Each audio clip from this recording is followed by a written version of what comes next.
사람 한 사람을 책으로 말하면 그 분량 자체가 어마어마한 대하 소설이고 우리가 평생 다 읽어도 읽을 수 없는 그런 백과사전이라고도 할 수 있는데 이 짧은 시간에 여러분들께서 박하선이라는 그 다큐 사진가 그 사람이 해온 일과 또 그 사람의 인생과 이런 것들에 대해서 궁금한 그냥 책을 막 큰 책을 여기 한번 들춰보고 저기 한번 들춰보고 이런 생각으로 활발하게 질문해 주시면 좋겠습니다.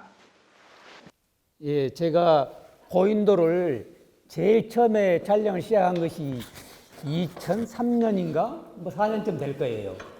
그래가지고 물론 그 전에 제가 사진을 이제 쉽게 말하면 아마추어 시절부터 고인돌 일부는 국내에 있는 것들을 이제 찍기는 했는데 그때는 체계적이라든가 이런 생각 없이 했던 것이고 정말 우리 역사의 한 아주 제일 오래된 것 중에 하나라고 생각해서 체계적으로 찍기 시작한 것이 2000년대 초 그때였고 당연히 국내 것은 그동안에 많이 봐서 알고 왔기 때문에 또 도망도 안 갈 것이다.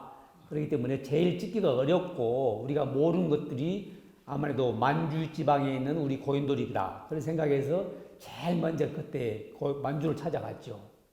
가서 찍었는데 사실 고인돌은 만주에 있는 고인돌은 달라요. 우리는 대부분 자연석이고 이렇게 땅에 이렇게 딱 엎드려 있는 기반석이나 뭐 개석시라고 말하는데 그런 형식이지만 만주에는 좀 개수는 많지는 않지만은 훨씬 대형입니다. 대형이고 또 일부 사람 직접 돌을 쪼아서 좀 다듬은 면도 있고 이래서 그야말로 하나가 건축물이죠. 그야말로 세계적으로 뭐 이집트 피라밋이 뭐 어마어마한 규모를 자랑하면서도 오래됐기 때문에 세계 최고의 뭐 건축물인 줄 알고 있지만은 따지고 보면은 우리의 고인돌이 그보다 더 오래된 고인돌이라고 건축물이라고 봐야 됩니다. 왜냐하면 규모는 그보다는 훨씬 작더라도 사람이 손으로 만든 것이기 때문에 건축물이죠. 그렇죠? 그리고 뭐 기원전 2000년 뭐 이야기하지만은 그보다 더 오래된 것도 있다고 봐야 돼요. 기원전 4000년, 뭐 5000년, 심지어는 6000년 이상도 됐다는 설도 있거든요. 그렇게 되면 뭐 피라미드보다도 피라미드 해봐야 3500년밖에 안 됐는데 그보다 훨씬 오래된 세계에서 가장 오래된 건축물 중에 하나다. 이게 그게 굉장히 중요한 것이죠. 그래서 이 고인돌은 만주의 석봉역이라는 데가 있는 곳인데 그때 마침 또 여러 장 촬영을 했습니다만은 마침 또 위에 그때 비행기가 날아가고 있었어요, 이렇게. 그래서 그야말로 고대와 현대의 또 이야기를 해주는 것 같아서 제 나름대로 또 한껏 잡았던 것입니다. 다음 사진. 여기 아까 보셨죠? 화순에 있는 고인돌인데 이 고인돌 아까 표명하면서 제 촬영하는 모습이 나왔는데 이 컷을 잡으려고 제가 몇 년이 걸렸어요. 왜냐면 물론 뭐 봄에도 가보고 여름에도 가보고 뭐 가을에도 가보고 다 가봤죠. 그런데 이건 평범한 바위덩어리에 불과하게 안 되는 거예요. 이게 돌이 많이 몰려 있어도 이게 찍어놓으면은 그 고인돌 나온 맛이 안 나고 큰 바위 여러 개 있는 거 찍어놨다 이런 느낌이 들고 그래서 어떻게 하면 고인돌 냄새가 나게끔 해야 되는가를 연구를 하죠. 근데 그게 잘 안 되잖아요. 내가 고인돌을 옮길 수 있는 문제도 아니고 또 그러죠. 그래서 이제 마지막 결론은 눈이 날릴 때 이걸 또 찍어 놓으면 좀 이야기가 다르겠다 생각해서 갔는데 막상 눈은 내리는데 눈이 아무 때나 내립니까? 꼭 나를 사진 찍으라고 할 때만 내린 것도 아니잖아요. 그래서 여기서 여가 있다가 눈이 내리는 날 맞춰서 얼른 가면은 또 간뒤 한 4, 50분 걸리잖아요. 그 다음 또 멈춰버리기도 하고 그러죠. 이게 운도 좋아야 되고 그래요. 근데 그때 같이 있을 때 마침 눈이 또 내렸습니다. 적당하니. 근데 찍으려고 보니까 앵글이 안 맞는 거예요. 내가 키가 또 작잖아요. 그러죠. 사진에서는 키가 큰 사람이 유리하거든요. 이 앵글을 조절할 수 있기 때문에. 근데 이 고인돌이 다 땅바닥에 있는 고인돌이기 때문에 내 키로는 도저히 안 되더라고. 그런다고 뭐 거기에 큰 사다리를 가져갈 수 있는 것도 아니고 뭐 크레인이 있는 것도 아니고 그래서 연구한 것이 어떻게든지 자고는 해갖고 내 차를 그까지 차가 갈 수 있는 곳이 아닌데도 무리해서 내가 그 승용차는 아니고 사륜이었기 때문에 다행히 그 근처까지 올라가서 그것도 차 천장에 올라가서 이제 그것도 이제 일반 카메라 찍는 게 아니라 주로 대형 카메라 그 당시에 필름을 많이 쓰니까 대형 카메라는 또 이게 트라이포드 없이는 못 하거든요. 근데 트라이포드를 받쳐야 하고 그게 불안정하잖아요. 차 위에다 하니까. 그래서 어렵사리 찍기는 찍었습니다. 이렇게 찍어서 다행히 이렇게 마음에 들게 나왔는데 자꾸 이렇게 됐고요. 근데 이 사진 찍고 너무 만족감에 또 기쁘다 보니까 좀 방심을 했던 것 같아요. 제가 내려다가 미끄러져 버렸어요. 이게 눈도 있고 뭐 그렇잖아요. 그러다가 또 방심하다 보니까 미끄러져 가지고 발목이 끊어져 버렸어요. 이게 그래갖고 그때 이제 한 3, 4개월 고생했죠. 이게 그 인대가 잘 붙지 않더라고요. 이게 그래서 지금도 항상 이 사진을 제가 좋아합니다. 다음 이 고인돌은 제 이제 프로필 사진 소개할 때도 한 번씩 넣어서 쓰는 사진인데 이거 저 같습니까? 이 사진은 저희 집사람이 이제 하타만 눌러줬어요. 이게 저는 제 조수가 집사람이거든요. 예. 그냥 다른 이제 뭐 학생이라든가 뭐 기타 그 사진 전문 졸업생이라 이런 사람도 한 번씩 조수로 쓰긴 합니다만은 그래도 가장 그 편하게 내가 쉽게 말하면 부려먹을 수 있는 사람이 제 안 사람이죠. 그러죠? 남들한테 괜히 미안하고 또 사진 찍다 보면 마음이 바쁘다 보면 욕도 나와요. 이게 나도 모르게 본심은 아니지만은 빨리 의사소통하기 위해서 그러니까 또 가시한테는 다음에 집에 가서 욕을 먹지언정 뭐 내가 좀 쉽게 말하면 함부로 좀 대할 수도 있지만은 남한테는 거의 어렵잖아요. 그래서 했는데 이 사진은 저는 제 전생의 무덤자리라고 생각하고 찍었습니다. 예. 이게 고인돌이 무덤이거든요. 이게 고대인들의 무덤. 또 물론 무덤 아닌 제단으로 썼던 것도 있습니다만은 대부분 무덤이죠. 이 강화도예요. 강화도. 우리나라 남한에서는 가장 북쪽에 있는 고인돌이죠. 강화도에가 여러분 유네스코 유산에 나온 강화도 고인돌을 봤죠? 부근 이 고인돌인데 그것은 아니어도 그 옆에 부근에 있는 지금 여기는 뭐라 합니까 비무장지인데 그 근방입니까? 그거는 함부로 못 들어가는 지역이거든요. 그런 특별하게 이야기해서 찍었는데 여기서 딱 찍으면서 제 전생의 무덤자리라 그런 느낌을 받도록 생각하고 찍었습니다. 어째 그런 것 같습니까? 저 바위 밑에다가 사람을 그렇죠. 예, 위에가 이것이 옛날에는 북방식이라고 이야기를 했어요. 북방식, 남방식 이렇게 이야기했는데 이제 이런 고인돌이 우리 남한에도 있잖아요. 북방식이라면 주로 만주 쪽, 이북 쪽 이상에 있는 것을 북방이라고 하는데 그런 고인돌이 거기도 주로 많이 있지만은 우리 한국 남한에도 있기 때문에 그런 말이 안 맞다. 그래서 어느 부턴가는 학자들이 이제 그런 말 쓰지 말자. 그래서 이제 다른 말로 분리하죠. 테이블식이라고. 우리말로 탁자식. 예. 또 좀 더 낮은 것은 바둑판식. 또 이렇게 이야기를 합니다. 그리고 나머지 바닥에 놓인 것은 뭐 개석식. 또 아래 받친 것은 기반식. 이렇게 이야기 세 가지로 분류를 하죠. 이것은 이 정도면은 탁자식인데 좀 규모는 작죠. 그리고 이제 이것도 몇천 년씩 된 것들이기 때문에 이거 앞에도 이제 뚜껑이 있었겠죠. 마감돌이 있었는데 그건 오래된 게 날아가든지 무너졌든지 하고 위가 제일 중요한 것이 위에 이제 덮개석이죠. 이게 그게 제일 이제 포인트가 되는 건데 사실 지금은 많이 무너지고 없습니다.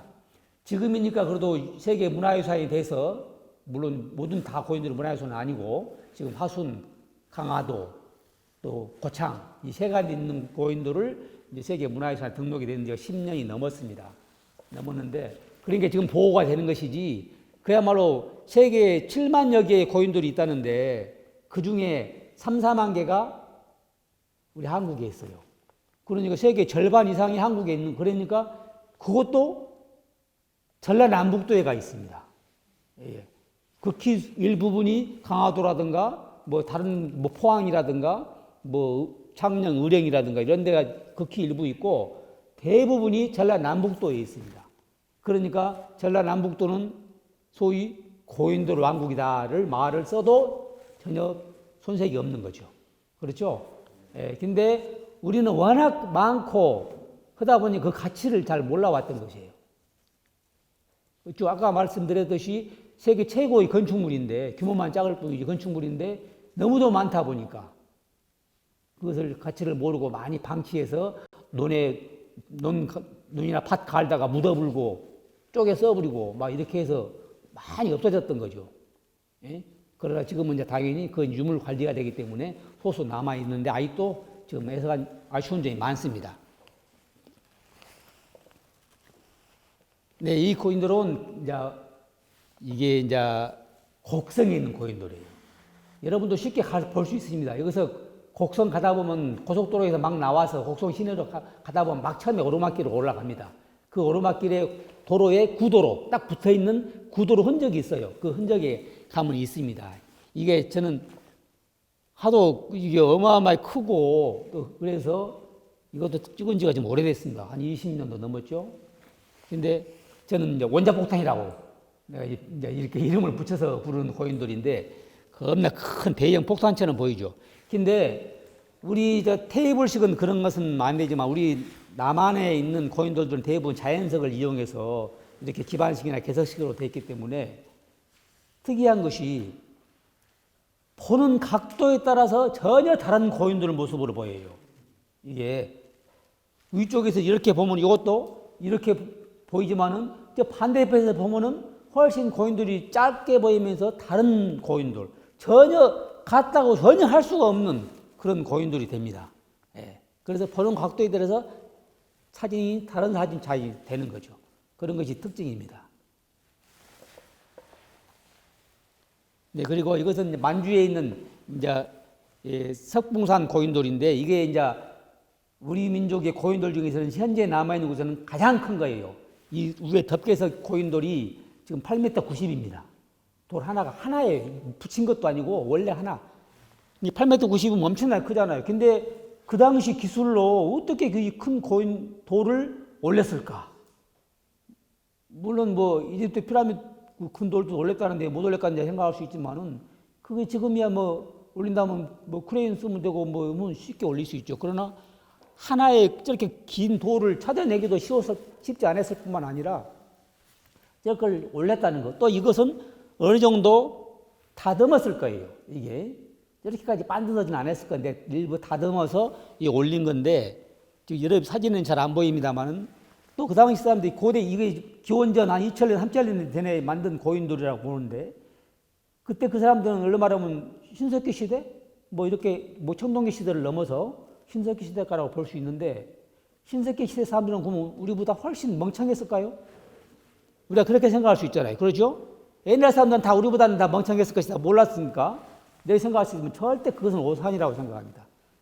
옛날 사람도 지금 사람처럼 다 영리했어요.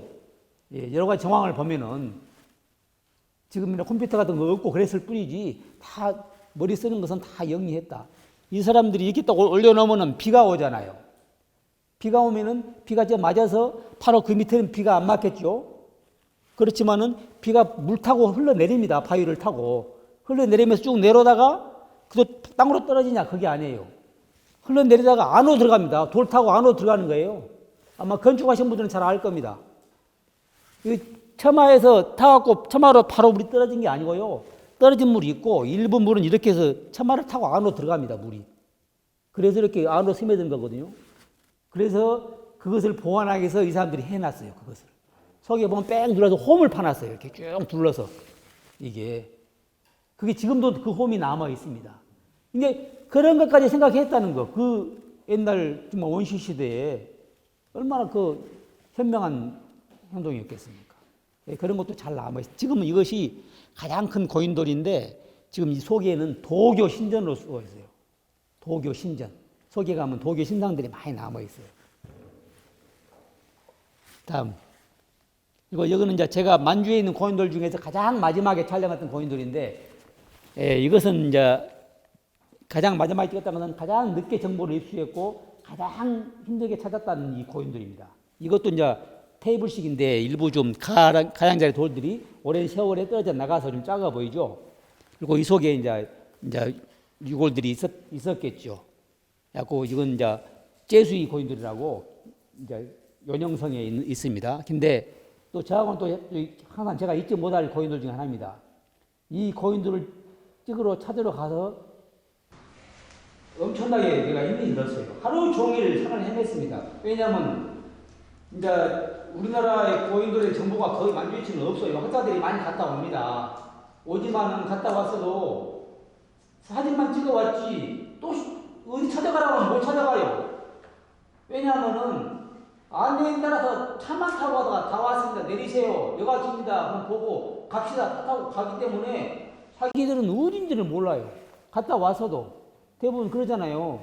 자기가 찾아다닌 게 아니라 데려다 줘서 보고 오고 했기 때문에 그러니까 못 찾는데 그러니까 그에 대한 자세한 정보가 우리나라는 없습니다. 지금도 그래요.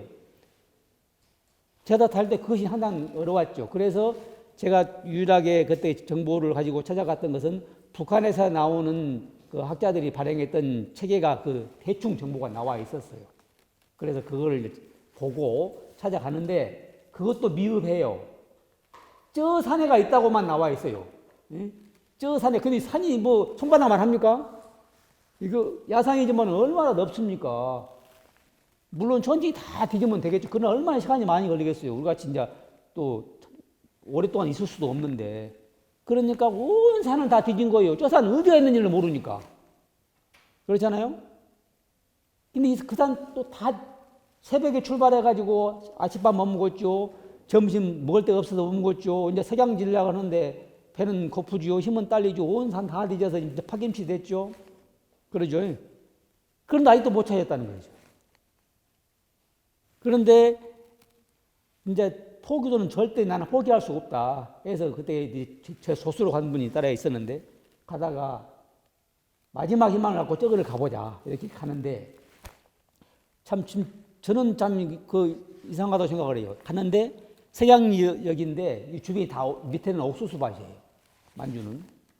근데 거기서 어떤 아주머니가 외롭게 딱 아무도 없는데 조그마한 옥수수 밭에서 혼자 옥수수 작업을 하고 있더라고.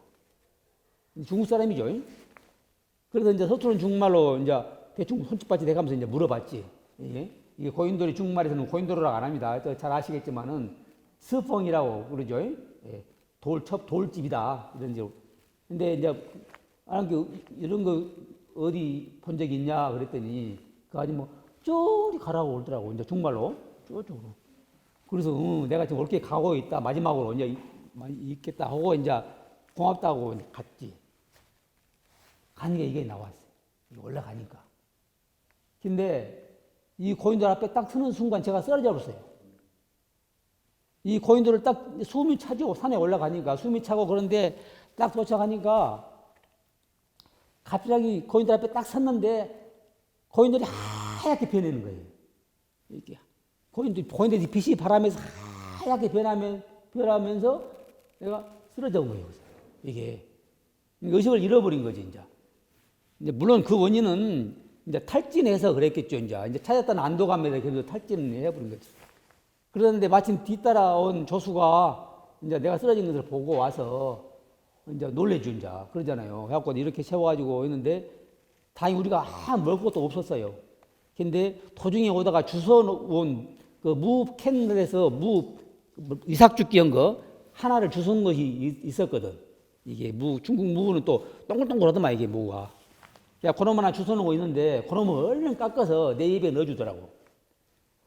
근데 그 한 놈을 이제 먹는데 먹는 순간 그 스펀지에 물이 스며든 것처럼 쫙 먼 실핏줄에 다 그 기운이 퍼지는 거예요.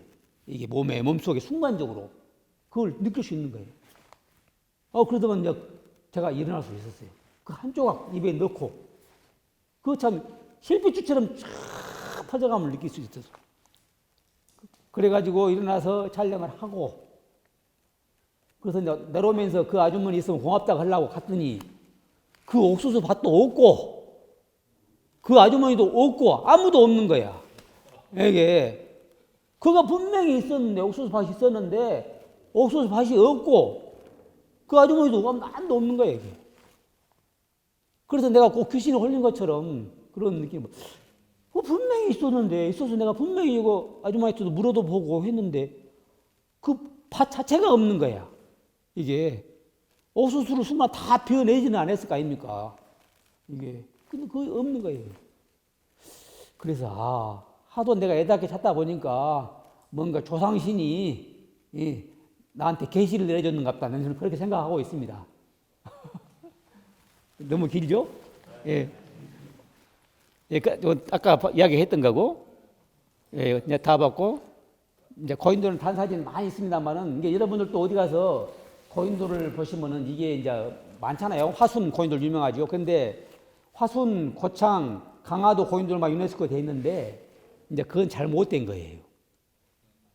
다른 지역에도 많을 뿐만 아니라, 나주만 해도 화순 못지않게 많이 있습니다. 그것뿐만 아니라, 의외로 포항에 엄청난 고인돌이 있습니다. 많은 양이. 이게. 제가, 나도, 그때는 몰랐는데, 근래에 알아서 다 제가 촬영을 해 왔습니다. 언젠가 다음에 발표를 할 건데, 포항에도 엄청난 고인돌 개수도 많고, 거대한 것들이 많이 있습니다. 예. 그것도 시간 나시면 다음에 한번 가서 보시면서 하나하나 관심 있게 보시면은 재밌어요. 이것도. 사진, 처음에 봤던 사진인데, 이게 천장은 우리가 보통 사람들이 조장이라는 말도 많이 해요. 새조자, 새한테 먹인다, 이 조장이라고 하는데, 그건 이제 하나만 하고 둘은 모르는 이야기거든요. 조장하고 천장하고 다릅니다. 예, 조장은 또 다른 데도 있어요. 예, 대표적인 데가 뭐 그런 것이 이제 인도도 있고, 이란 같은 데도 있고 다 있습니다. 조장은 있습니다. 조장은 새한테 먹인 것은 공통점이나, 조장이라는 것은 일정한 장소에 시신을 놔두면 새들이 알아서 먹고 가는 거예요. 그게 조장이죠. 예, 옛날부터 있어 왔습니다. 근데 천장은 다른 게, 천장은 지금 이거 행한 데가 티벳밖에 없어요. 새가 먹는 것은 공통점이나, 새한테 사람이 먹이는 거예요. 새들이 와서 그냥 이렇게 먹고 가는 것이 아니라 새들한테 먹이는 것입니다. 사람이 직접 손으로 칼질을 해서. 그것이 그래서 천장, 하늘천자, 하늘에다가 장례를 지낸다. 그러죠? 예, 그런 것이기 때문에 사람이 손으로 쉽게 좀 우리가 말하면 포를 떠서 새한테 먹이로 주는 거죠. 예, 그래서 일명 이제 떠난 자의 마지막 보시다. 새들한테 쓸데없는 이게 썩어 자빠지면은 아무 쓸모없는 살덩어리잖아요. 이게 그것을 아까운 것을 왜 그렇게 썩어 자빠지게 버리냐? 이것을 아무 의미가 없는 이 살을 새들한테 먹여서 새들이라도 배불리게 하자. 이게 마지막 보시다. 이렇게 이야기합니다. 죽은 자가 떠나면서 마지막 보시가 이것이다. 이렇게 하는데, 이제 그걸 반대로 해석하는 사람이 있어요. 그것이 이상하게 우리 한국 사람이라고 서양 사람들은 마지막 보시라고 이야기를 하는데, 그것을 반대로 이야기하는 사람이 의외로 미국에서 온 한국에 계시는 스님이 그런 얘기를 하시더라고. 그 사람들은 참 나는 에이리하다고 생각하는데, 마지막 보시라기보다는 최초의 보시가 아니냐. 예. 이제 죽음으로서 끝났고 다시 새로운 삶이 시작하기 때문에 새로운 삶을 시작하면서 처음으로 하는 보시다. 그래서 마지막 보시라기보다는 처음 하는 보시다. 정반대로 해석을 하는 수도 있어요. 근데 어떻게 생각하면 그것이 맞는 것도 같아. 여기서 여러분한테 한번 느낌을 물어보고 싶어요. 저는 아까 그 인트로 영상 찍을 때도 제가 21세기 가장 충격적인 사진을 이 박하선 작가의 천장 사진으로 봤거든요. 저는 엄청 충격을 받았어요, 사실은. 똑바로 못 쳐다보겠더라고요. 이 천장 사진 다 보셨죠? 처음에 봤을 때 어떤, 네? 아, 처음 보셨어요, 지금? 어쩝니까, 느낌이?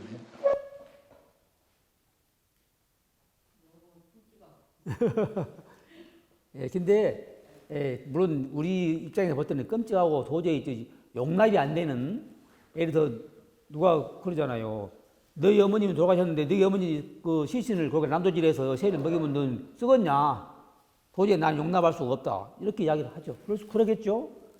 그런데 그런 생각을 한 생각 접어서 생각하면 아무렇지도 않는다 이 말이지. 이게 우리가 늘상 관습에 젖은 생각을 가지면 안 되고, 그냥 아까 말한 대로 어차피 죽은 것이고 이제 끝난 것인데 그 아까운 살을 왜 그렇게 썩어 자빠지게 버리냐. 어차피 이거 잔인하게 보이려면 몰라도 우리가 안 보여서 그렇지 우리가 땅에 묻잖아요. 나는 뭐 속에서 썩습니까?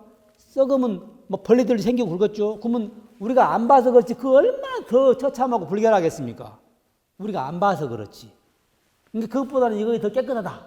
그렇게 이 사람들은 생각하는 거예요. 예. 이게 아주 성스러운 의식이고 깨끗한 것이다. 이렇게 생각하는 것이죠. 저거를 제사 저 의식을 행하는 사람들이 따로 직업군이 있습니까? 아니면 가족들이 이렇게 하는 건가요? 이제 이 사람들은 원래 이제 저 장례식이 이제 그것도 이제 일부 좀 있죠. 이 천장 말고도 수장이라는 게 있습니다. 물에다가 물속에 던지는 거, 호수나 강에다 던집니다.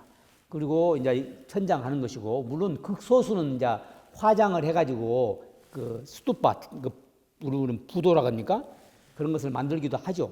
예, 하지만은 또 그 사람들은 화장을 또 안 하는 이유가 산에 나무가 없어요. 그거는 특수한 자연 환경 때문에 나무라는 게 없으면 땔감을 구하지 못합니다. 구하려면 엄청난 돈을 줘야겠죠. 예, 그래서 이제 그리고 땅에 묻어봐야 건조지 되기 때문에 썩지를 않아요. 귀신이 썩지 않으면 그것도 참 골칫거리죠. 그렇죠? 건조하게 말라버리지 썩지를 않습니다. 이게 그렇기 때문에 묻어봐야 안 된다. 근데 화장하고 싶어도 나무가 땔감이 없다. 근데 암초라도 버릴 수 있냐? 그것도 더 안 될 일이다.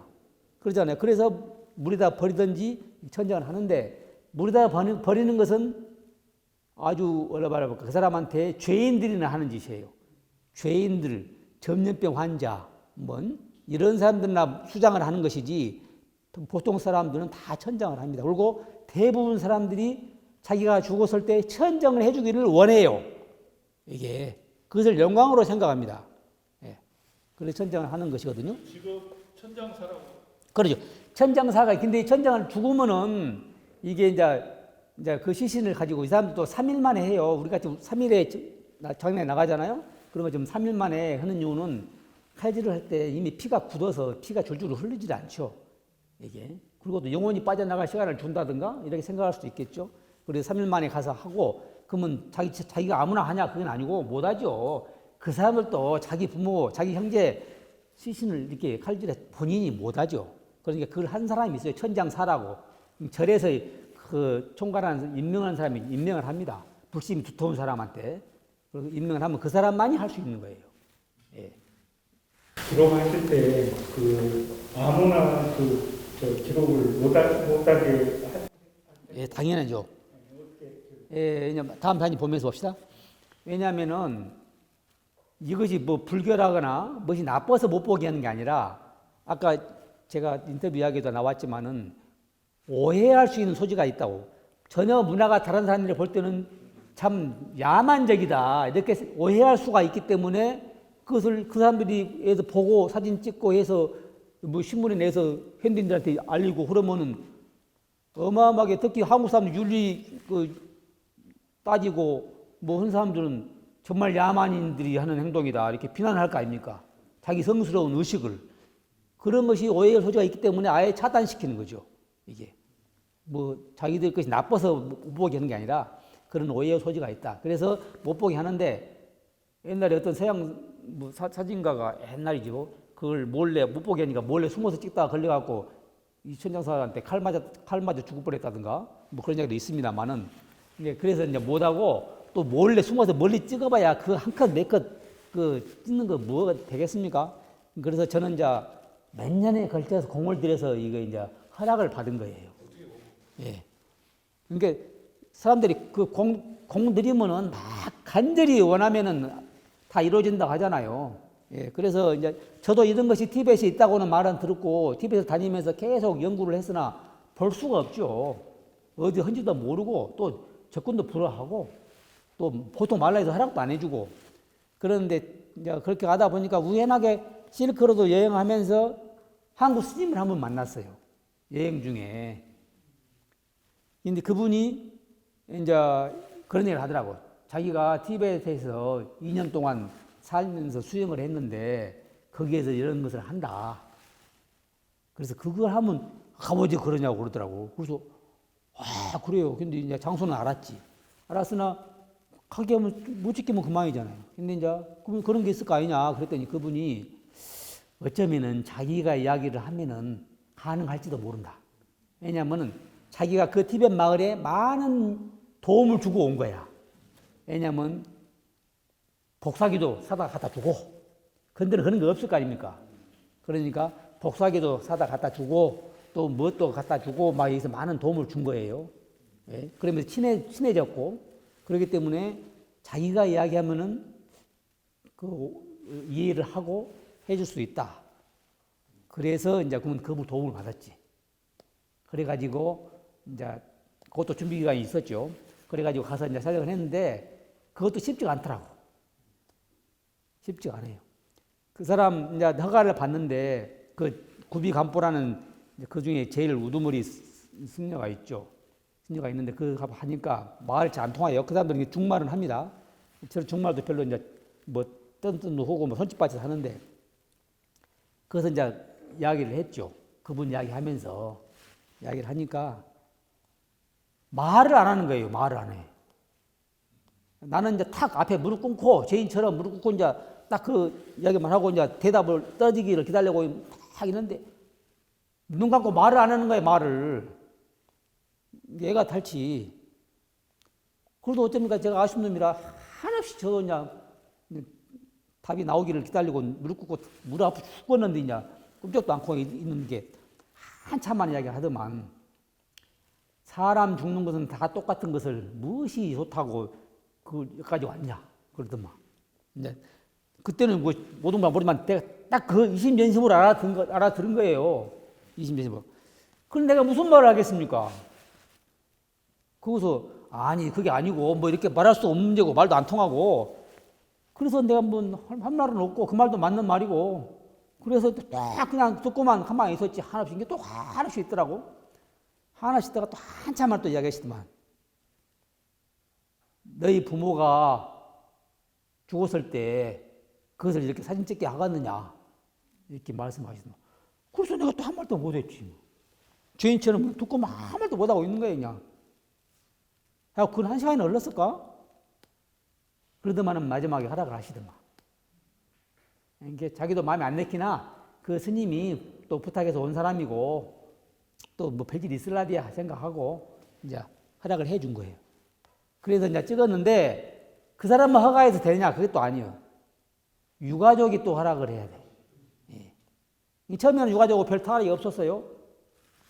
근데 이제 2차 촬영할 때는 또 유가족하고 탈이 있어갖고 그때 막 두드러 맞고 때면 또 맞아야지. 내가 같이 대들고 있습니까? 아순 놈이 떼들어 맞아야지.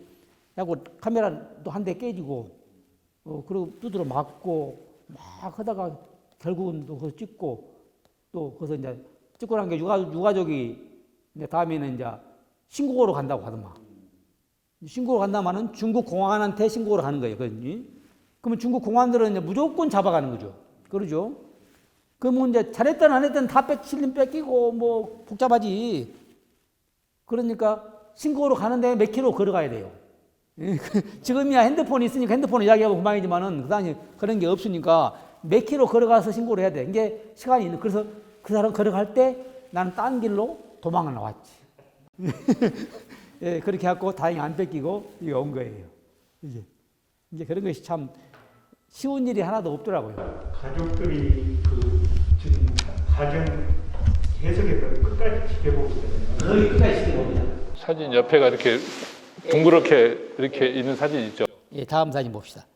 이건 이제 마지막에 이제 독수리가 먹고 날아가는 건데 그 영혼이 하늘 올라가는 듯한 인상을 주기 위해서고 다음 예, 이것이 이제 1차 독수리가 먹고 난 다음에는 이 가죽만 남아요 머리하고. 그러면 이제 모든 걸 다 먹여야 되니까 그래서 이걸 또 다시 또 잘게 썰고 쪼개고 해가지고 다 먹입니다. 남는 것은 머리카락만 남아요. 머리카락은 바람에 날아가 버리지 진짜.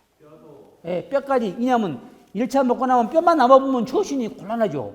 그러니까 살점 조금 남았을 때 독수리 다 물리고 같이 다 다집니다. 쉽게 말하면 함박 스테이크를 만드는 거예요 이게 다져서 그러면 같이 먹어야 먹지. 그러면 뼈만 안 먹죠.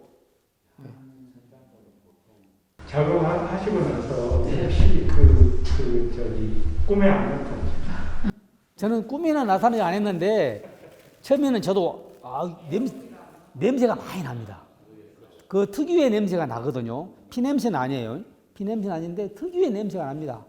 그러니까 비유가 약한 사람은 바로 옆에서 막 토하죠. 그리고 어떤 사람은 이 사진만 봐도 토해요. 지금도. 예. 사진만 봐도 토합니다. 그리고 맨날 뱉어 밥을 못 먹었다는 사람도 있어요. 근데 저는 그 정도는 아니었는데 처음에 냄새가 아주 났어요. 근데 그래도 나는 이걸 찍어야 된다는 이게 절박감에 두 가지를 했어요. 카메라 세 대를 메고 한 대는 칼라, 두 대는 흑백 이렇게 넣어서 찍었죠. 왜냐하면 많은 사람들이 칼라로 찍어가지고 흑백으로 전환했을 것이다 이 생각하는데 대부분이 흑백은 흑백 처음부터 찍었고 예, 칼라도 있어요. 칼라도 찍고 예. 그러니까 왜냐하면 특히 이게 어려운 것이 뭐냐면 계속 진행이 되잖아요. 한번 놓쳐보면 다시 해라, 한번 해봐라 할 수가 없잖아요. 그러죠. 다른 같으면 연출이 다시 이리 와서 다시 한번 해봐라 하고 찍는데 그렇게 안 되잖아요. 이게 진행이 끄시는 거예요. 그러니까 계속 찍는 거죠. 이게. 근데 처음에 저도 독한 마음만 먹었으나 막상 그런 현장에 보니까 어떻게 찍어야 할지 이게 안 되는 거예요. 그러다 보니 그냥 막 찍는 거야. 막 무의식적으로 막 찍는 그런 기분이죠. 그러다가 조금씩 하다 보니까 정신이 드는 거예요. 그래갖고 그때부터 이제 내가 이제 구도도 잡고 이렇게 하면 찍는데 그러다가 막 망치질을 하잖아요. 그럴 때 막 살점이, 피 묻은 살점이 막 여기에 붙어보고 막 렌즈에 붙어보고 막 이렇게 합니다. 예, 렌즈에 붙은 건 사진도 있는데 렌즈에 붙은 건 괜찮은데 제일 힘들었던 게 내 볼딱지에 피 묻은 살점이 한 대 날아와서 붙어버리더만 이게. 근데 이건 내가 내 손을 못 찍었더만. 오지. 여기 옷에 묻은 것은 이렇게 해볼 수 있는데 여기에 붙어본 것은 내 손으로는 못 하겠대.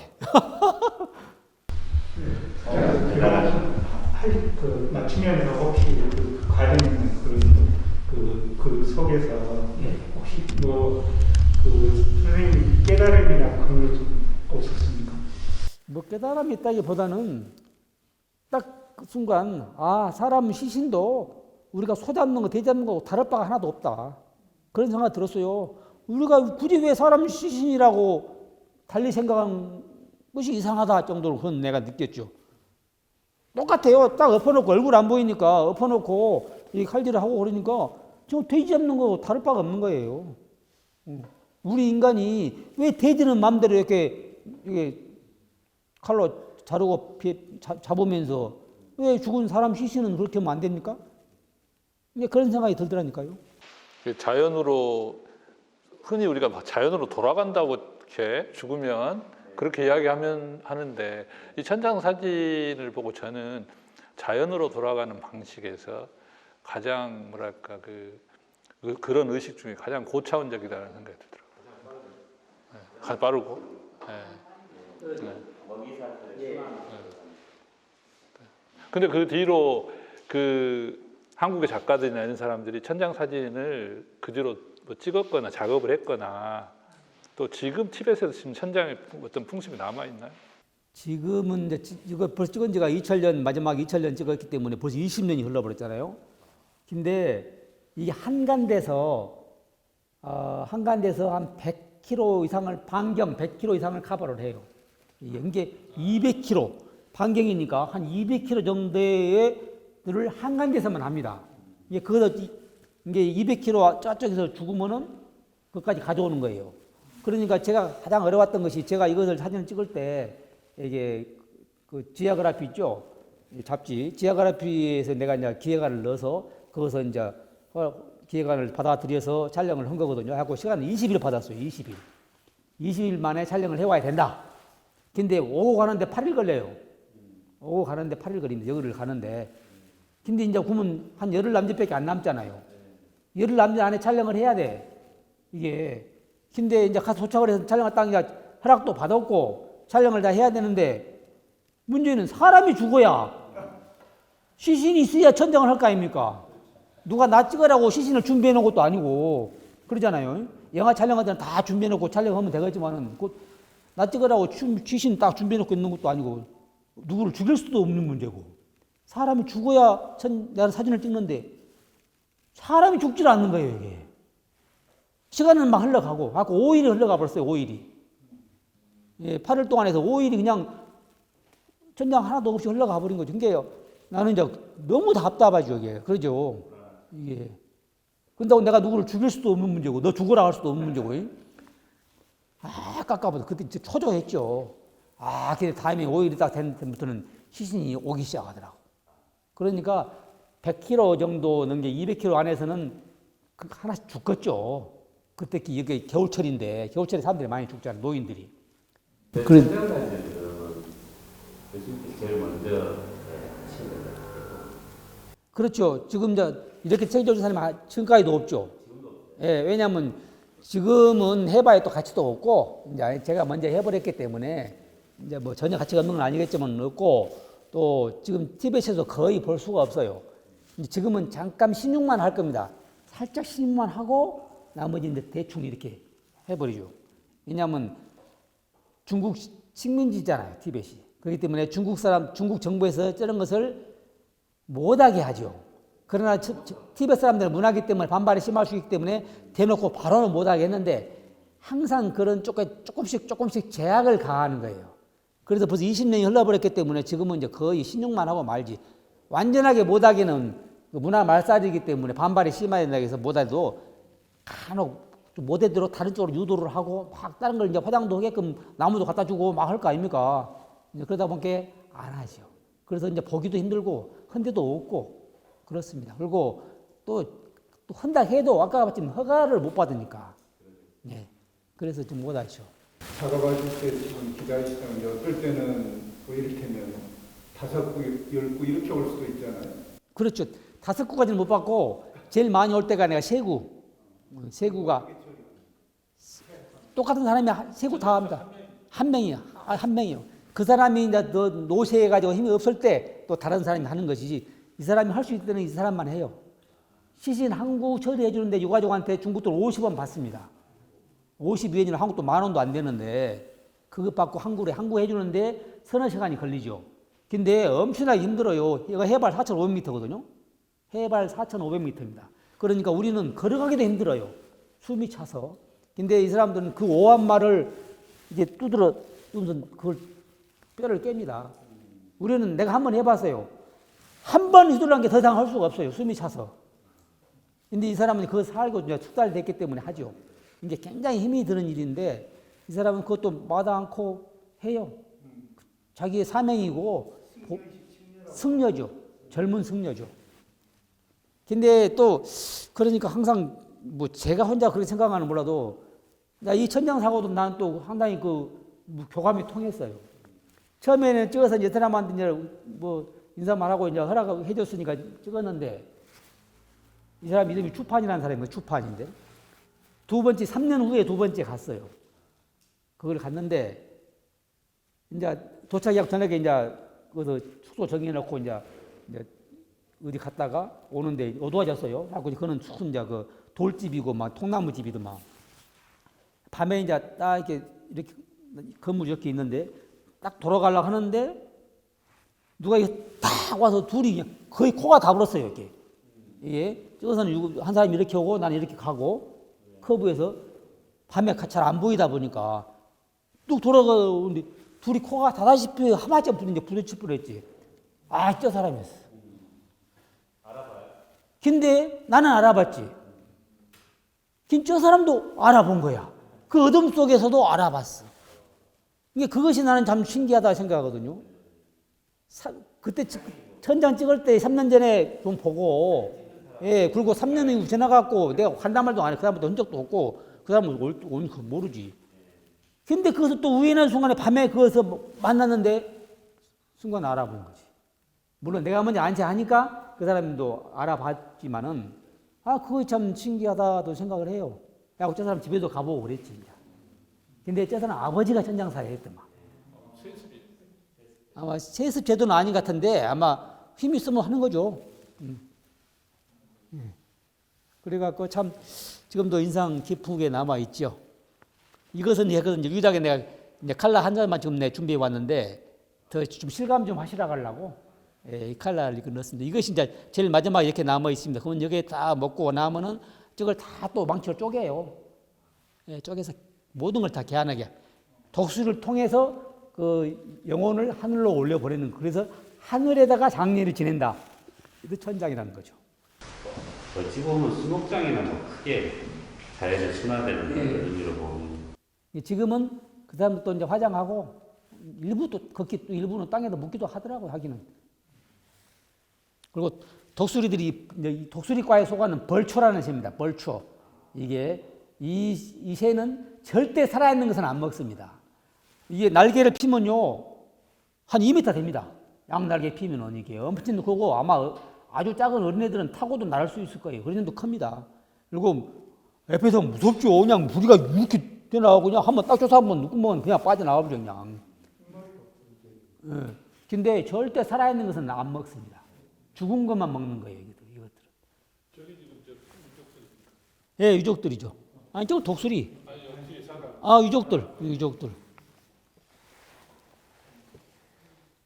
그리고 이제 처음에 칼질을 해서 이 전장사가 비껴주면은 독수리도 탁 달라들어서 서로 먹으려고 달라드는 거죠. 그리고 이제 이 현장터에 가기 전에 시신을 가지고 절로 옵니다. 그 옆에 있는 절에 와서 시신 놓고 모두 승려들의 이제 기도를 받는 거죠. 이게 떠나기 전에 이것 보고 이제 포화 의식이라고 하는데 포화 의식을 향하는 거예요. 이게 스님이 앉아서 이제 극락왕생하라고 이렇게 이제 하죠. 근데 이렇게 관에다 넣은 사람들도 있고, 이 사람은 좀 그래도 좀 그 생활이 괜찮은 사람이고, 많은 사람들이 그냥 우리 쌀푸대 같은 데 넣어서 옵니다. 이렇게 메고, 예, 이렇게 오죠. 그리고 이거는 천장터, 이제 천장을 안 할 때, 이 자리에서 하는데, 안 할 때 지금 이 모습이죠. 독수리가 지금 먹고 있는 장면이고. 이건 자기 할머니가 지금 천장 당하고 있는데 그 손녀가 지금 와서 보다가 한 건 한 겁니다. 지금 저 눈빛이 지금 저 사진에 대해서 항변하고 있는 거예요. 항변한 건 아니고 내가 또 외국인이고 어쩌다 보니까 사진 카메라도 잘 못 봤을 거야. 예, 그러다 보니까 쳐다도 보고 긴장도 되고 뭐 여러 가지가 있겠죠. 예, 이렇게 해서 이제 이렇게 끈을 묶은 것은 독수리들을 물고 막 끌고 가버려요. 그러면 안 되잖아요. 그러니까 뭘 끌래 가지 말라고 이게 끈을 묶어놓고 하는 거예요. 이게. 예, 다음에 또 기회가 있으면은 다음에 더 많은 사진을 보여드리기를 하고요. 또 다음 문 사진 볼까요? 해양 실크로드. 제일 밑에. 예. 이제 실크로드라는 게 보통 우리가 말할 때는 보통 이제 이게 오아시스 실크로드를 말하는 거거든요. 예, 육지 실크로드. 이게 그러니까 주로 요즘은 대부분 그쪽이 사막이잖아요. 예, 사막이 있으면 이제 그런 데 오아시스 실크로드라고 말을 합니다. 그러나 실크로드라는 말은 이제 옛날부터 이제 쓰던 말인데 독일 학자가 리도페이라는 사람이 처음에 이제 붙여졌고, 왜냐하면 중국의 실크가 서역으로 이렇게 운반돼서 이제 거래가 됐다 해서 대표적인 상품이다 해서 실크로드가 붙인 거고, 중국에서는 또 티로드라고 말을 합니다. 차가 중국 차가 이렇게 건네갔다. 또 어떻게 보면 또 해양 실크로드 주로 도자기가 문제였는데, 그리고 뭐 다른 말도 많이 있고, 또 저 초원으로는 담비로드라는 말이에요. 담비. 우리 밍크 같은 털 있잖아요. 그 담비 털이 옛날 고가에 팔렸기 때문에 담비로드라는 말도 있고, 근데 그는 이제 주로 이제 오아시스 실크로드 이렇게 합니다. 이 실크로드라는 게 워낙 방대하잖아요. 이게 보통 지금 정설로는 중국 당나라 시절에 수도에 있던 서한, 지금 옛날에 장안이었죠. 장안에서부터 쭉 서쪽으로 이동해서 로마에 이르는 길을 이제 오아시스 실크로드라고 말하는데, 정확히는 이태리 로마를 이야기한 것은 아니에요. 우리가 로마에 이른다 그래서 이태리 로마를 생각하는데 그게 아니고 로마 제국을 말하는 것입니다. 예, 중국 당나라 서안에서 또 로마 제국에 이르는, 그 로마 제국이 옛날 서로마 있었고 동로마 있었잖아요. 서로마는 먼저 있었고 후에 동로마인데, 동로마의 수도가 지금의 터키 이스탄불인 옛날 콘스탄티노플이었거든요. 그 동로마 수도였기 거기까지 이야기하는 거예요. 이제 이태리까지 가지도 않아요. 정확히는 말하면은. 그까지는 있는데, 이제 지금 이태리 로마에 가려면 그것은 배로 가요, 배로. 그래서 대표적인 항구가 베니스고, 근데 그건 빼고 보통 터키, 이스탄불까지를 이야기하는 것입니다. 예, 근데 그 길이 워낙 방대하기 때문에 또 그냥 전부 다 한 길로만 가냐, 그건 아니고 도중에 가다가 새 길이 있어요. 나눠지고. 예를 들어 가다가 보면 중국에서 타클라마트 사막을 동쪽으로 가냐, 남쪽으로 가냐, 북쪽으로 가냐에 따라서 서역 남로, 서역 북로 뭐 이렇게 나눠지고 막 그럽니다. 그러다 다시 또 만나고 이렇게 결국에는 이스탄불까지 가는 것을 이제 말하는데 보통 그렇게 되어 있지만은 우리나라는 거기다가 신라를 넣어서 경주에서도 시작한다. 우리나라 경주가 신라가 천년을 갔잖아요. 그렇기 때문에 경주에서부터 실크로드가 시작한다. 이제 우리나라 이제 주장이지 그것이. 그러나 세계 학설적으로는 중국 당나라서도 그러다 보니까 일본은 왜 그래야 우리 나라 일본에는 나라 있잖아요. 교토 옆에 나라 옛날 수도에 있던 일본 나라에서부터 시작한다. 옛날 아스카 문명이 시작했기 때문에 나라에서부터 로마에 이르는 길을 실크로드라고 말을 해야 된다. 이렇게 각각 주장을 하지만은 보편적인 것은 중국 서안에서부터 이스탄불까지를 이야기를 합니다. 이건 해양 실크로드인데 오아시스 루트는 기원 전부터 있었어요. 기원 전부터 옛날. 그러다가 이제 대항해 시제 15세기 뭐 이렇게 되면서 뭐 마젤란이 나오고 콜럼버스가 신대륙 발견하고 막 이렇게 하면서 이게 그때부터 이제 백길이 열리죠. 백길이 열리다 보니까 오아시스 루트로는 많은 물동량을 가지고 가기 힘들잖아요. 그러죠. 그리고 또 엄청나게 시간이 많이 걸려요. 그 사막을 걸어서 횡단하는 것이기 때문에. 그래서 물동량을 더 많이 가져가고 또 배가 발달했기 때문에 배로 이동하면 더 빨리 파도만 없으면 더 빨리 수동을 할 수가 있기 때문에 이제 대항해 시대에 또 항해 시대에 이제 인도라는 나라가 알려졌고 중국이라는 나라가 알려지고 뭐 서양이 알려지고 그렇기 때문에 다 이제 그런 뭐가 있다는 걸 알잖아요. 그렇기 때문에 배길을 많이 이용했어요. 그래서 15세기 때부터 이제 해양 실크로드가 생겨난 겁니다. 그 대표적인 것이 이제 똑같이 마찬가지 이제 보편적으로는 중국의 지금의 동쪽에 있는 천조우라고 있어요. 천조우로 보면 함은 바로 옆에가 있는데 이게 중국의 복건성인가? 거기서부터 시작합니다.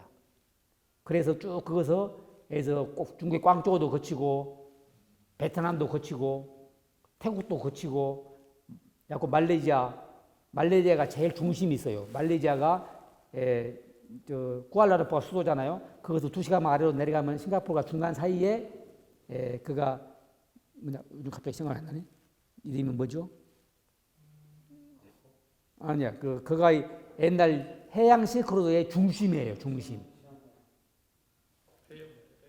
아니 갑자기 또 멍청해져 보네. 그가 이름이냐면 서양의 동양의 쿠바라고 말하는 곳이거든요. 예, 엄청나게 지금도 고풍스럽고 좋습니다. 대부분 사람들이 지금은 여행을 못 가지만 얼마 전 우리가 해외여행을 자주 했잖아요. 그럴 때 대부분 사람들이 그걸 몰라서 건드는 다 빠뜨 갈 생각도 안 하는데 거기가 엄청난 데예요.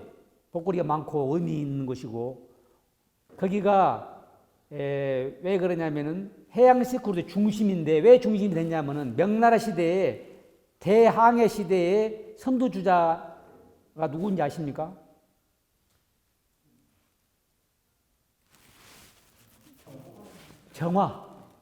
정화라고 들어봤습니까? 예, 정화라는 사람이 있었어요. 명나라 시대 그 주원장이 시절에부터 시작을 했는데 이 정화라는 사람이 중국의 외교관이자 장군이자 대항해사이다 막 다 해갖고 대선단을 이끌고 동남아를 다 휩쓸고 이 사람이 소말리아까지 간 사람이에요. 아프리카 소말리아까지 가서 배를 타고 무역을 한 사람이고 우리나라 장보고보다는 더 늦죠. 장보고는 신라시대 말기 사람이니까 명나라전이니까 1300년? 뭐 이 정도 1300년, 400년 좀 되겠죠. 정화라는 사람이 원래는 아랍인데 이 사람이 이제 그렇게 물론 내시예요. 내시인데 이 사람이 지금으로 말하면 항공모함을 이끌고 다녔어요. 왜냐하면 그 당시 콜럼버스가 미국을 발견하는 배가 그 산타크루스인가? 그 배가 500톤밖에 안 돼요. 그리고 목선은 500톤. 그것도 그 당시 큰 배였는데 정화가 이끌고 간 배는 몇 톤인지 압니까? 정화보다 더 콜럼버스가 정화가 더 빠릅니다. 그런데 정화가 입고 다니는 배 200척을 갖고 다녔어요. 200척을 선단을 이고 다니는데 대부분 500톤짜리 내우인데 그 중에서 두 척은 2만 톤이 넘었어요. 한 배가 2만 톤이 넘은 그런 대형 목선. 그러니까 지금으로 말하면 항공모함이에요. 항공모함. 미국의 안테프라주라든가 뭐 버지니아주라든가 이런 배지. 그런 대형 화물 두 개에다가 나머지 200척에 500톤짜리 배를 선단을 이루고 다니면서 무역을 했어요. 그래갖고 각 나라 다니면서 이게 필리핀이시 인도네시아시 뭐 안 간 데가 없죠. 소말리아까지 갔으니까 인도는 말할 것도 없고 가면서 막 이게 때로는 전쟁도 하고 물건도 파면서 왕도 갈아치워버리고. 왜냐하면 그가 집권 선원수만 해도 2만 명이 넘었습니다. 2만 명이면 사단 병력이 넘잖아요. 그렇죠? 사단 병력이 넘는데다가 그 많은 배들을 들고 다니니 지금도 우리나라가 미국 그 항공모함 몇 척만 와보면 막 세계가 난리지만 그 당시 어쩌겠습니까? 누가 대적할 사람이 없는 거예요. 그러면서 명나라 도자기 싣고 다니면서 팔고 그것도 사오고 주로 향신료 그러죠?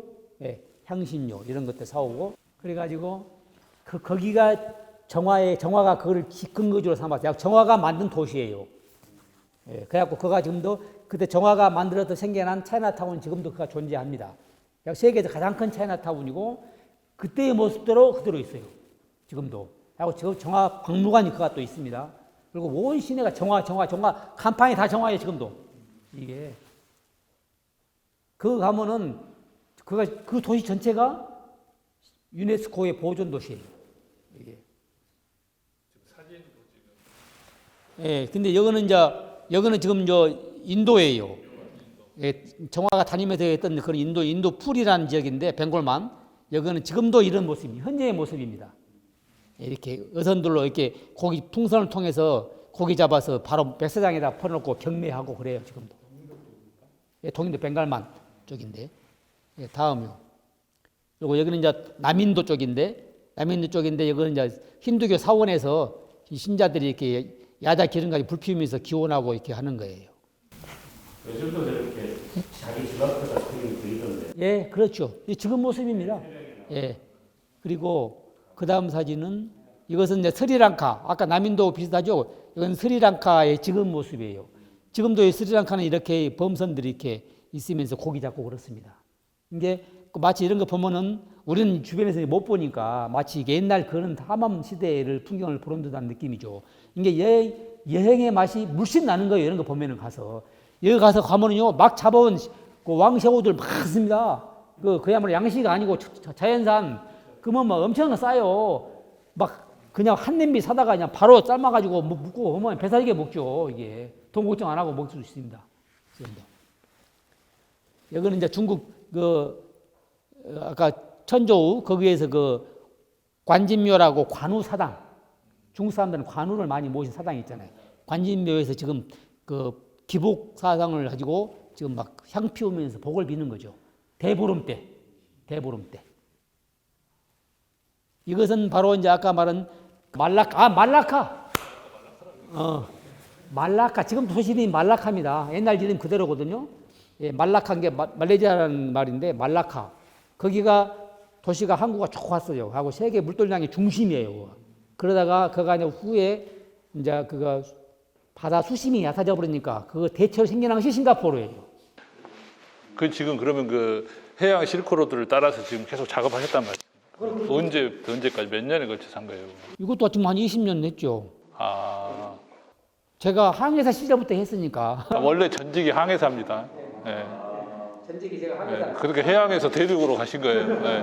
네. 이제 바다만 축현 보다가 이제 육지를 봐야겠다 해서 이제 그만두고 육지를 보고. 그러면 20년 동안 그 해양 실크로드의 그런 항구나 이런 데를 어디 갔다 오고 또 하고 그다음에 또 가고. 또 계속 왜냐하면 이것도 해양 실크로드 워낙 방대하기 때문에 이게 원래는 아시아의 바다 낀 데는 다 기예요.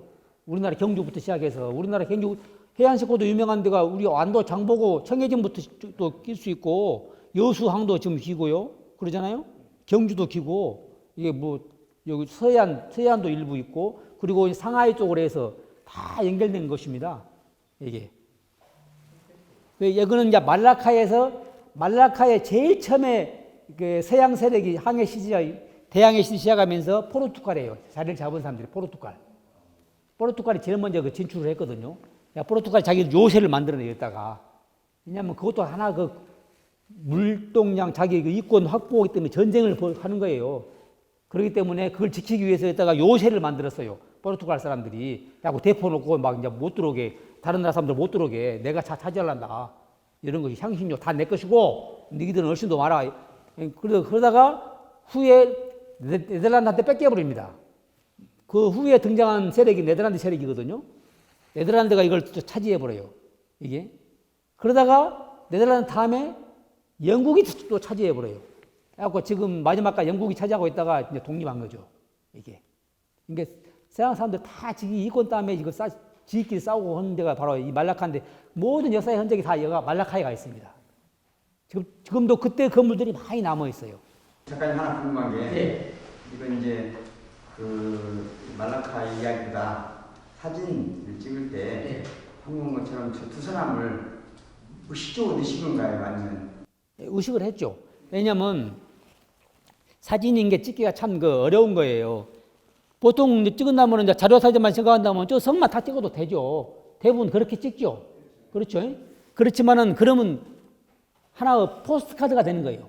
이게 너무 평범한 기록 사진, 순수한 그 포스트카드적인 사진, 게 사진에서는 저 작품성을 따질 때는 잠깐 포스트카드적인 사진을 찍어서는 안 된다는 주로 이론이 많이 있죠. 너무 재미가 없다. 깜깜하게 자료에 불과할 뿐이지 뭔가를 많은 이야기를 내포하지 못하기 때문에 재미가 없는 것이다. 그래서 그걸 탈피해야 된다. 그래서 이제 그걸 찍으면서 이런 현지 사람들 이게 딱 이렇게 배경으로 넣으면은 더 많은 이야기를 해줄 듯하게 느껴지고 또 봐도 실증을 덜 나게 하고 이렇게 하는 거 해서 이제 그런 걸 찍는데 또 이렇게 찍는 것도 쉽지가 않아요. 누구나 나 찍으라고 한 것도 아니고 또 그러잖아요. 또 이렇게 해도 이렇게 앵글 잡기가 쉽지가 않습니다. 저렇게 앵글만 잡으려 해도 꽤나 좀 경력이 붙어야 찍을 수가 있어요. 그러니까 저 정도 저 앵글 잡을 때 저 두 남자의 표정 이런 것들이 좀 전체적으로 뭔가 우리한테 예술 플러스 사진, 기록 사진이 되려면 맞아야 되는데 그 순간을 기다려야 된단 말이죠. 그 기다려야 돼. 올 수도 있고 안 올 수도 있는데 그렇죠. 사실은 작가님 보기에는 지금의 저게 나름대로 이야기 또는 깊이를 줄 수 있는 뭔가가 있다고 여기는 순간에 저걸 찍으셨을 거 아니에요? 찍고 또 그냥 몰래 찍어서도 또 되는 경우도 있지만은 힘들어요. 찍기 전에 이 사람한테 양해를 구하죠. 가장 요즘은 굉장히 그 예민합니다. 초상권 문제가 있기 때문에 특히 서양 사람들은 열심도 못해요. 그냥 찍었다가는 그냥 바로 주먹이 날아가 버립니다. 서양 사람들은 그래도 조금은 아직도 좀 완화한 편인데 서양 사람들은 아주 초두철미해요. 내가 작가라기 보다는 내가 한국서 왔는데 이거 사진 하나 찍고 싶은 게 하나 좀 찍어도 되냐. 그러면은 이 사람들은 특히 동양 사람들은 순진해요. 그래서 대부분 협조해 줍니다. 근데 서양 사람들은 잘 협조를 안 해요. 서양 사람들은 굉장히 이권적이고 그런 걸 좀 대단하게 생각해서 초상권을 엄중하게 생각하기 때문에 좀처럼 허락 안 합니다. 그런 게 서양 사람 찍기로는 굉장히 힘들어요. 동양 사람들은 대체적으로 협조해 줍니다. 근데 이제 한국 사람들은 협조는 하되 중국 사람 좀 일부 그러는데 쑥스러워해. 협조를 안 하려고 해서 안 한 것이 아니라 그냥 쑥스러워서 그냥 안 찍은다 하지. 저 두 분이 민족적으로 보면은 약간 잘 헷갈리는데 오자는 확실히 이슬람인 것 같아요. 이슬람. 그러면 저분들 여러 가지 이제 저 양식 뒤에 있는 양식은 분명히 서양의 개성 같기도 하고 성양식이기도 하고 뭐 그렇잖아요. 성에 들어가는 문 같은 양식 같기도 하고. 그래서 저게 굉장히 불일치한다는 느낌이 많이 들거든요. 저한테는 제가 가지고 있는 지체로는 이게 안 맞아요. 모순의 지배하는데 문제는 한 분은 표정이 굉장히 이게 안정돼 있어요. 그래서 이제 그러다 보니까 또 이 표정하고 이게 막 이런 것들 이 격차가 생기면서 좀 깊이가 생긴다 이런 느낌이에요. 그랬을 때 이제 만약에 저게 더 깊이를 가지고 이야기가 되려면 저분들하고 만나서 얘기도 해보고 그 역사도 알면 그렇게 되잖아요. 그러려면 작가가 이제 그런 또 관계를 맺고 이러는 거 아니겠습니까? 그런 활동을 좀 하시는 거죠. 그렇죠. 그리고 또 이제 불일치하다고 생각할 수도 있지만은 또 불일치해야 맞다고 저는 생각을 해요. 왜냐하면 여기는 말라카니까 그 사람들이 서양 사람들이 있었다 해놓고 이거 말라카에다가 했다. 말라카 사람들 사는 데다가 동양 사람들 지를 침탈했다. 그런 이야기도 있고 지금은 이렇게 살고 있다. 이게 여러 가지 많은 이야기를 내가 하고 싶은 이야기 아니라도 정반대로 해석을 해도 돼요. 보는 사람에 따라서. 예, 그건 자유니까. 말라카에 가면 이제 네덜란드 사람들이 세웠던 건물, 교회 이런 것들. 예, 이거 바로 크라이스트 처치 말라카 써있잖아요. 이거 네덜란드 광장이에요. 얘가 네덜란드 광장. 지금 이름이. 예. 그 당시 세웠던 건물이고 이거는 뭐 지금은 전시장으로 쓰고 있고 막 그래요. 얘가 이제 그 말라카의 중심이죠. 중심. 여기는 이제 베트남 호이안. 여러분 호이안 가보셨어요? 다낭 바로 옆에 있거든요. 베트남에서는 호이안이 실크로드의 핵심이었어요. 예. 그래서 지금 유럽 사람들이 베트남에서 가장 좋아하는 데가 호이안입니다. 저도 제일 좋아하는 데가 호이안이고, 예, 호이안이가 그 당시의 분위기가 제일 많이 남아 있습니다. 호이안이 속으로 쭉 그 많이 그 강이 바다와 연결된 강이 쭉 들어와 있고요. 지금도 거기에 배들이 많이 있습니다. 옛날 배들 그런 형식으로 그래갖고 이런 건물들이 옛날 명나라 시대 건물 그런 것들이죠. 뭐 다는 아니겠지만은, 예, 그래서 그때 그 분위기를 지금 잘 나타내는 거리거든요. 이제 저도 이제 사진을 이제 아마추어예요. 네. 이제 여기 많은 분들이 지금 아마추어 사진 찍고 계시는데 이제 저도 이제 다큐멘터리 사진을 좀 좋아해가지고 그러니까 제가 커왔던 그 성장 과정에 있던 그런 향수를 좀 끄집어내보려고 이제 그런 것들을 지금 찾아다니고 있는 그런 과정이거든요. 그래서 이제 작업하고 있는데 이거를 이제 좀 전문적으로 하셨던 분한테 한번 이렇게 크리틱을 받으라고 보여드렸더니 그분이 하시는 말씀이 왜 현재를 안 찍고 과거를 찍고 있냐. 왜 과거에 이런 향수가 찍고 있냐. 만약에 다큐 사진을 찍는다면 현재 지금 일어나고 있는 이런 것들을 찾아가야 되는 게 맞는데 옛날 방송을 왜 자꾸 끄집어내라 하는지 이런 얘기를 들었어요. 그래가지고 그 동료기로 떨어졌어요. 아 이게 맞나. 이게 내가 잘못하고 있나. 근데 이제 지금 보시면 이제 진짜 전문적인 사진 작가시잖아요. 그분은 교육자시고 근데 이제 우리 북한 사진 작가님이 봤을 때 이거는 어떻게 생각하시는지 좀 그런 것들이 진짜 현장에 계시는 분들한테 약간 궁금해요. 그것은 이제 사진 이야기인데 사실 그건 뭐가 옳다 막 그러다가 말할 수가 없죠.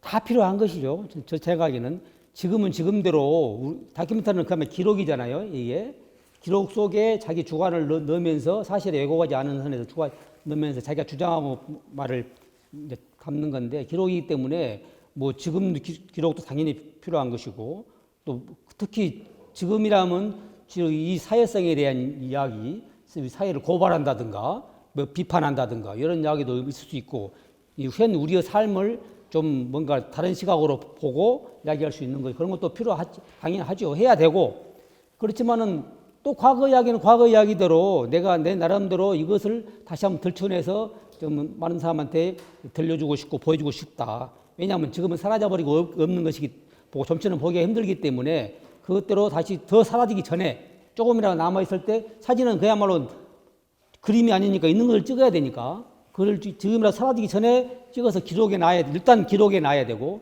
그러고서 그 기록과 동시에 많은 사람한테 그 대한 것을 다시 한번 향수를 불러일으킨다는 것도 의미가 있죠. 그러니까 뭐가 옳다 그러다 이것을 해야 된다 저것을 해야 된다고 말할 수는 없다고 생각해요. 자기가 하고 싶은 걸 하면 되는데 다큐멘터리 사진가들한테 가장 중요한 것이 이거예요. 보통 우리가 다큐멘터리뿐만 아니라도 모든 예술도 마찬가지일 거예요. 예술가들은 가장 쉽게 할 수 있는 말이 내가 좋아서 한다. 내가 좋아서 한다. 뭐 이렇게 이야기하잖아요. 근데 물론 그 말이 뭐 틀린 말은 아니지만은 다큐멘터리 사진가 같은 경우는 그것만 갖고는 안 돼요. 절대 안 됩니다. 내가 좋아서 하는 것은 그건 기본이고 그걸 떠나서 그 훨씬 그 위에는 뭐가 있었냐면 내가 해야만 된다. 이런 생각을 갖지 않으면 안 된다고 생각을 해요. 내가 해야 돼. 무수히 많은 사람이 내가 할 똑같은 일을 하면은 내가 안 해도 되죠. 그러죠? 그렇지만 많은 사람들이 그걸 놓치고 안 하고 있고 그렇기 때문에 누군가는 해야 될 거 아닙니까? 그 사라지기 전에 그걸 기록으로 남겨놓을 필요가 있는데 대부분 사람들이 그걸 방치하고 생각도 못하고 있으면 그러니까 나라도 해야 된다. 그러면 내가 하지. 보고 그래서 나는 그러면 이걸 해야 돼. 나는 해야 된다. 이게 자기가 사명이 있어야 된다 말이야. 사명감으로 달라들어야지 좋아서만 갖고는 달라들어서는 그 의미가 약하다는 거지. 좋은 것은 기본이고 그런 것은 뭐 안 좋으면 누가 해라고 두드려 패도 안 할 일이지만은 그건 기본이고 자관 나는 분명히 나에게 주어진 사명이야. 나는 이것을 분명히 해야 돼. 누가 뭐라 해도 나는 이걸 해야 돼. 그런 마음을 가지고 해야 돼요. 그것이 가장 다큐멘터리 사진 같은 제일 핵심입니다. 하나만 더 질문 드려도 될까요? 지금 보니까 우리 박관서 선생님 작가님은 어쨌든 다큐멘터리 쪽에서 명예를 얻으신 것 같아요. 근데 이제 경제적으로 이게 어떻게 생활이 가능하신지. 그런 이야기를 옛날에 좀 많이 들었습니다. 근데 저뿐만 아니라 모든 예술인분들이 경제적으로 얼마나 여유롭겠습니까? 다 힘들죠. 그러니까 특히 사진은 힘들죠. 그래도 지금도 누가 해서 사진에 뛰어들고 모든 걸 다 재배치고 어떤 사람은 이런 것도 있어요. 후배 중에서 공무원 하다가 사진하고 싶어서 공무원 때려치고 사진만 하고 찍었다고 나온 사람도 있어요. 그래갖고 이제 지금은 후회하지.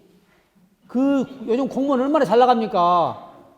잘 나간 공무원 때려치고 사진이 좋아서 사표 내부고 왜냐면 직장에 다니면 사진을 마음대로 못 찍잖아요. 시간도 없어서. 그러니까 더 훨씬 맘 놓고 찍고 싶어서 그 좋은 직장을 때려치고 사진만 찍고 다녀. 처음에는 좋았겠지. 그러나 이제 시간이 흐를수록 이제 힘들어지는 거지.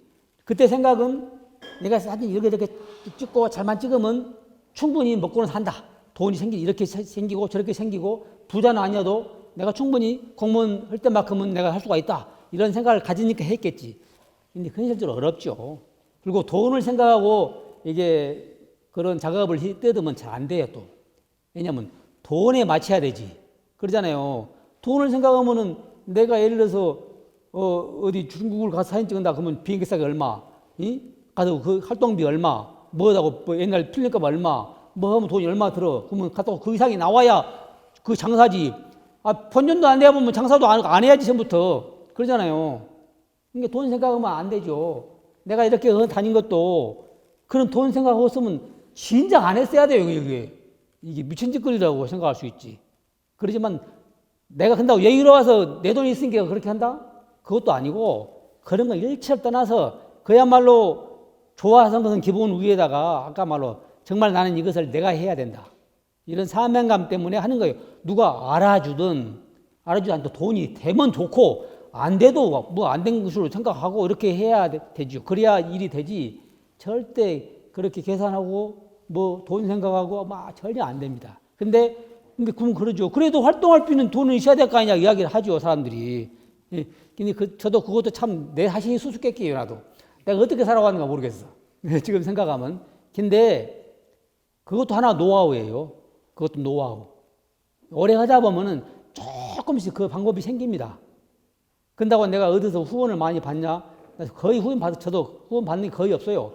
처음에 저도 후원 받으려고 했어요. 처음에 여기 작업을 할 때, 특히 시크로드 작업 처음 시작할 때 돈이 어디가 있습니까?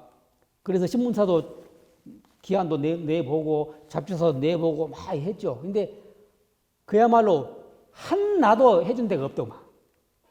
이게 다 웃어불고 처음에 제가 시크로드 처음에 간다고 할 때 몇 간데 이렇게 이 지역에서는 꽤나 한다는 데를 내가 막 누가 하나 소개받았어도 기획안을 누구 해달라도 다 웃어불더라고요. 예, 웃어불고 미친 짓거리, 말도 안 되는 짓거리 네가 해야 나도 못한 네가 해야 이런 식이에요. 예, 그래갖고 철저하게 무시당했죠. 그러다가 이제 결국은 오기가 더 생겨서 내가 내일 죽어도 그러면 내 힘으로 하지 하고 한 것이 지금까지 온 거예요. 이게. 근데 그러니까 그런 말이 생기죠. 사적인 이야기인데 그러다 보니까 이제 소문이 났어요. 박하선이가 옛날에 항해사 씨에 돈 많이 벌어놨다더라. 그런 이야기 자기들 생각이죠. 두 번째는 후원자가 있다더라, 많다더라. 이런 이야기. 세 번째는 뭔지 압니까? 처갓집이 부자라더라. 이렇게 이야기를 합니다. 근데 처갓이 다 아니거든요. 저도 돈 좀 벌어놓고 사진 잠깐 시간이 잘 가는데 예. 예를 들면 저는 이제 철학을 연구하는 사람이니까 철학을 연구하는 사람으로서 내가 꼭 해보고 싶은 게 있거든요. 지금 말씀드리는 그런데 해보고 싶은 게 있는데 거기에 작가들하고 한번 해보고 싶어요. 작가들하고 그러니까 드로잉하는 사람하고 사진 작가하고 같이 해보고 싶은 게 뭐냐면 간단히 말씀드리면 인물을 매력적으로 소개하는 그런 글과 그림과 사진으로 만들어 놓은 거예요. 그래서 광주로 오는 사람들이 적어도 그 이야기, 그러니까 거대한 이야기가 아니라 일상 속에서 정말 숨쉬는 광주만의 이야기를 하는 거리를 적어도 10개라도 만들어서 사진과 드로잉 그리고 저 이빨을 잘 섞어서 책을 만들어 놓으면 나중에 후대에도 두고두고 광주를 사랑할 수 있지 않을까 그런 기대를 하고 있거든요. 예. 그래서 이제 그럴 경우에 사실은 서로 영혼이 맞아야 이걸 무엇을 같이 있다고 생각하는지가 서로 동의할 수 있어야 되거든요. 또는 동의는 안 하더라도 대화가 가능해야 되는데 그 대화가 안 되면 사실 같이 대화할 수가 없잖아요.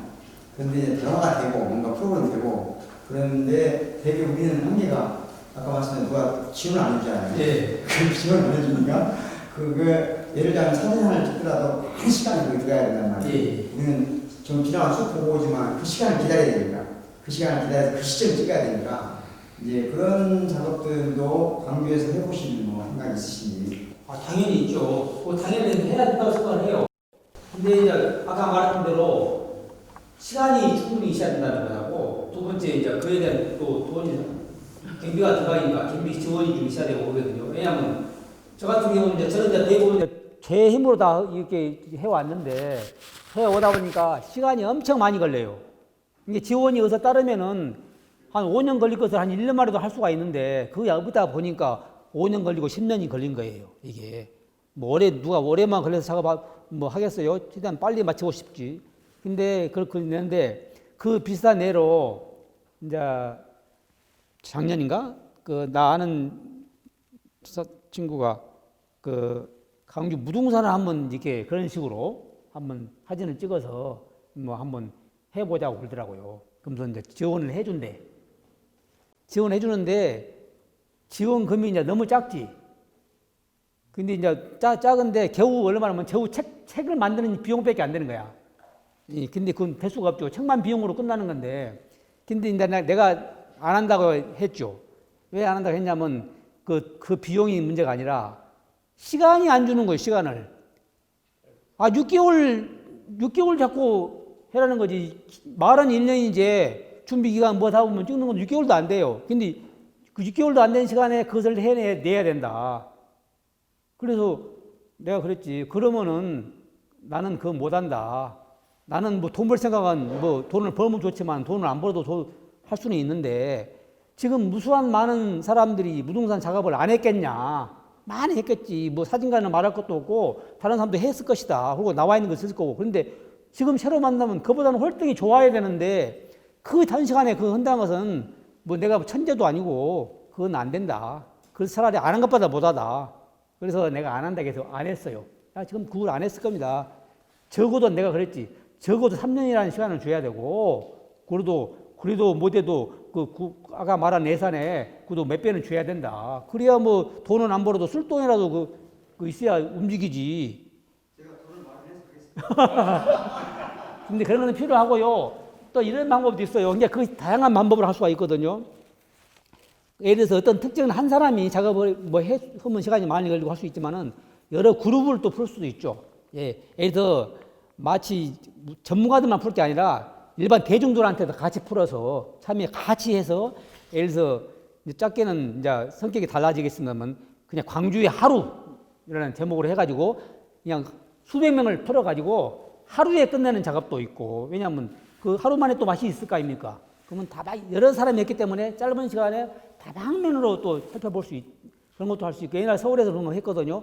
정도 600년 해가지고 한번 한 적이 있는데 이제 그런 식으로 이렇게 하면은 그것도 좋을 것 같아요. 근데 당연히 그건 필요하다고 생각을 해요. 광주 오면 반드시 걸어야 되는 그런 길이 그 길이 중요한 게 아니고 길이 품고 있는 역사, 이야기, 정신을 남기는 거라고 생각하거든요. 그래서 그런 그 작업을 장기간을 해보고 싶다 하는 생각을 하고 있고 그래서 그런 차원에서 저도 뜻이 맞는 사람을 찾는 거거든요. 그래서 차원에서 말씀드리는 그 주문은 꼭 해야 된다고 생각을 해요. 제가 하시면서 그 컷에 대해서 굉장히 인정하다고 들었습니다. 그래요? 한 컷을 담을 때 어떤 순간 예. 그 촬영을 저는 그래요. 지금은 좀 이야기가 달라지겠죠. 옛날에 필름 쓸 때 이야기지. 왜냐하면 아까 말한 돈벌이가 없는 사람한테는 필름값도 무시를 못 하거든요. 그러잖아요. 지금은 디지털을 쓰기 때문에 필름값 안 들어가지만은 예를 들어서 제가 이제 한번 이제 장기 촬영을 나가잖아요. 특히 이제 해외로 나간다. 그러면은 이제 저는 보통 많이 갖고 갔다는 필름 100통을 가지고 다녔어요. 100통이면은 36판짜리 슬라이드 필름을 좀 쓰기 때문에 뭐 한 통당 10,000원씩 했고, 그러면 100만 원이잖아요. 필름값마다. 필름값마다 100만 원이에요. 이게 뭐 2만 원 짐을 해줘. 근데 이 필름이랑 또 짐이 돼요. 다른 것은 먹는 거라 이런 것은 먹으면 없어져 버리는데 필름은 찍어도 그대로 갖고 와야 돼요. 사라지지가 않습니다. 이게 굉장히 짐이 되고 또 한 통이나 잃어버리면 낭패잖아요. 이게 안 잃으면 보관을 잘해야 되고 또 왔다 갔다 엑스레이 통과시켜야 되는데 문제도 많고요. 여기도 있는데 일단 돈이 필름값이 들죠. 그렇기 때문에 어쨌든 필름 100통도 부족할 수 있고요. 저는 또 좀 어때는 100통도 못 가지고 다녀요. 필름을 왜냐하면 너무 돈이 많이 드니까 남들 100통 가져가면 나는 50통 뭐 이런 데 다니거든요. 그래서 최대한 필름을 아끼자. 그러다 보니까 이제 아무래도 저도 놓치는 게 있죠. 필름 아끼다 보니까. 그러니까 내 판단으로는 이건 백날 찍어봐야 이건 쓰레기다. 그래서 나 안 찍죠. 이게. 그러니까 필름이 전락이 되는 거죠. 그래도 한 번씩 그러다 보니까 놓친 것이 있어요. 그때는 그것이 아무것도 아니라고 생각을 했는데 다음에 와서 생각해 보니까 그걸 찍었어야 되는데 이런 것도 있죠. 있기는. 그렇지만은 워낙 필름값이 많이 들어가기 때문에 최대한 아끼고 또 대부분 뭐 영화도 보면 그러잖아요. 사람들이 막 드르륵 찍잖아요. 나는 그런 걸 별로 안 좋아해요. 왜냐하면 그 장단점이 있습니다. 드르륵 찍다 보면 그 순간 중에 놓친 것이 없죠. 그렇지만 그러다 보니까 결정적인 찬스를 못 잡아요. 이게 막 연사 찍다 보면은 내가 원하는 찰나의 순간이라는 것은 딱 내가 원하는 그 찰나를 말하는 것인데 도리어 그 순간을 놓칠 수가 있습니다. 그렇기 때문에 저는 딱 했다가 될 수 있으면 그 순간을 한 방에 밥을 나가죠. 이게 그래서 그런 말이 나왔겠죠. 그 선생님 말씀이 저는 이제 예전에 그 김철수 작가 아시죠? 예, 그 인터뷰를 한 10여 년 전에 했을 때 그분이 그런 말씀하시더라고요.